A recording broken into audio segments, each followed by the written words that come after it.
Well, I'll start out with the fact that this is just a really tough place to play. And I thought West Virginia's crowd today was really awesome for women's basketball. It's fun being in those environments. So I appreciated the effort that they made to get people there. And, that was those environments are really great for both teams.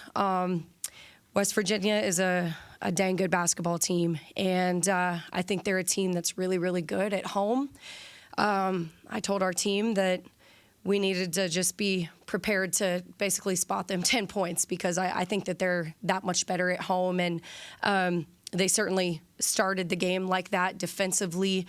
Defensively, they do what they do. They're really great at turning teams over. I actually thought that as bad as we were playing, I still felt that we were in a great position, all things considering. It was just a defensive battle all night. I think, I don't know what their scoring average is, but I know both of us were pretty well under our scoring average, which just speaks volumes to both teams' defense. But offensively, we were bad in the half court. I didn't do a very good job of helping our kids after they broke the press, and then we just didn't make shots. You're not going to win any game at this level shooting 21% from the field, and we've got to be better with that. So overall, it was a defensive battle, and they did a much better job. Their role players, I thought, stepped up in a big way for them. Sydney Shaw made a real dagger three when we were kind of hanging around there. Their role players were a lot better than ours were because they made it hard for Staley, who's been really good for us, and then we didn't really have other kids step up outside of, I thought, Alexia Smith just gave us her whole heart tonight. Coach, you mentioned the start of the game with things going wrong. Was it something that West Virginia did that you guys weren't expecting that was maybe different from the first time that you guys played, or is it more just you guys maybe not being ready? No, I think the thing with West Virginia, you know what they're going to do. It's just, they're really good at it, though, and you still have to execute against it. And of course, we, worked the last couple of days on that, on our press break, and just unfortunately did things that we said we weren't going to do. So no surprises, just we didn't execute very well. What makes their press so difficult? They're just active. They've got so many players who just sell out and fly around, and it's a different type of style that you're not used to seeing for 40 minutes. So I think that kind of plays into it. But overall, there's a lot of experience too, and they're just good at what they do.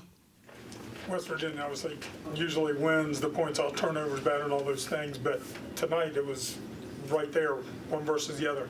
Was that a point of emphasis for you and your team to say, hey, we can create turnovers too, we can score off turnovers too? Yeah, not necessarily. That's not really, we just want to make, of course we like it when they turn it over, right? Like we'll do what we do and take that if it comes. I think that we play a very different style defensively, and I think we've got one of the best rim protectors in the country in Tenin Magassa, and she changes a lot for us. And again, I thought our defense was pretty good. We were really good at getting in the gaps and got a lot of steals off that, which we felt like we could do and kind of did back home the first time we played them. But I think both teams would say they probably weren't at their best at the beginning of the game. It was kind of turnover. Both coaches were probably pretty upset. So, I'll just chalk it up to that. Coach, JJ Quinerly for West Virginia, she moves into the top 10 in Big 12 history in steals with this game. Just as someone who's been in the league for a while, how different is she from the guards you're going up against on a night-in, night-out basis?